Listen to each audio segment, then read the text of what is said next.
sa'yo ang karangalan, kapangyarihan ngayon. Kailanman.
Hello. Sa pong mapagpalang gabi sa ating lahat. Awit po kami para sa ating buhay na Panginoon.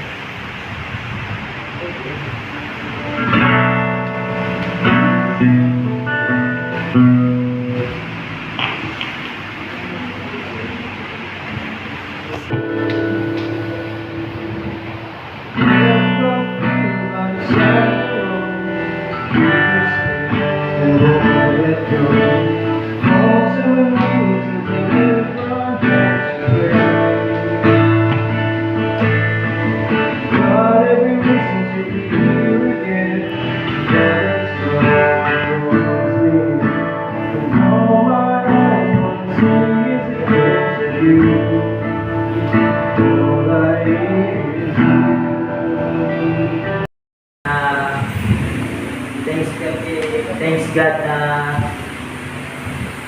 binibigyan niya ako ng lakas na kahit maraming problema sa bawat araw na tinatahak ko sa Maynila, sa work, or sa families ko. At nandiyan ang Panginoon para gumabay sa atin. At kung ano man yung problema na dumarating, nandiyan na sa nananalig sa Panginoon na hindi ka naiiwanan at yun lang. Atin sa atin ang mensahe.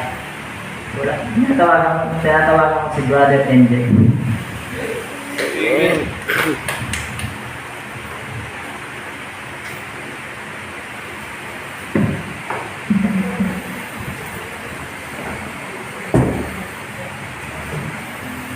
Amen, praise God. Gusto ko rin magpasalamat bago ko dali ng mensahe. Nais kong pasalamatan ng Diyos na kasi simula ng face to face, ngayon ko na lang ulit naramdaman yung pagod. Yung dito, hindi ka lang pagod sa physical, yung pagod ka rin sa yung inner mo, yung kumbaga yung pati yung utak mo pagod rin na buong araw. Gigising ka umaga tapos kapag mapasok ka, wala nang naramdaman ko yung nararanasan niya siya na walang masakyan magkagabi. Tapos bali 8 ang namin, ang uwi namin. Tapos nakaka-uwi ako ng minsan kapag walang masakyan na nakaka-uwi kami ng 9. Delikado na rin yung oras na yun pero hindi ako natatakot na maglakad. Kasi alam ko ang Panginoon na ang nag-iingat sa akin. Alam ko na lagi ko siyang kasama. Alam ko lagi ko siya nasa likod na minsan nag-overthink din kasi ako kapag yung puting ban. Baka kunin na ako. Diba? Pero huwag tayong matakot sa mga ganong bagay dahil ang ating pinaglilingkuran ay ang Diyos ng mga Diyos at ang Hari ng mga Hari. Amen. Ngayon naman, habang may lakas pa tayo, humayo tayo. Diba? Habang may time tayo, sumama tayo sa gawain, huwag natin ipagpalipas yung oras, yung sabihin natin, ay tsaka na lang kasi mahaba pa naman ang buhay. Ang buhay natin, hindi natin tiyak kung kailan tayo mawawala. Diba? Wala nakakalam kung kailan tayo kunin. Diba? Lumako tayo dito sa ating first point. Meron akong isang point. Saglit lang ito. First point ko is, don't let your emotion control your decision. Kasi kapag hinayaan natin na ang emosyon na ang nag-control sa atin o nagmamanipula sa atin, may hirapan tayo. Pwede natin ikapahamak or ikalayo sa gawain. Ano ba yung mga emotions, di ba? Yung emotions tayo, bilang tao, nagmamahal tayo, nalulungkot tayo, nagagalit tayo, ano pa ba? Nalulungkot, nagagalit, nagmamahal. Yan, doon tayo mag-focus.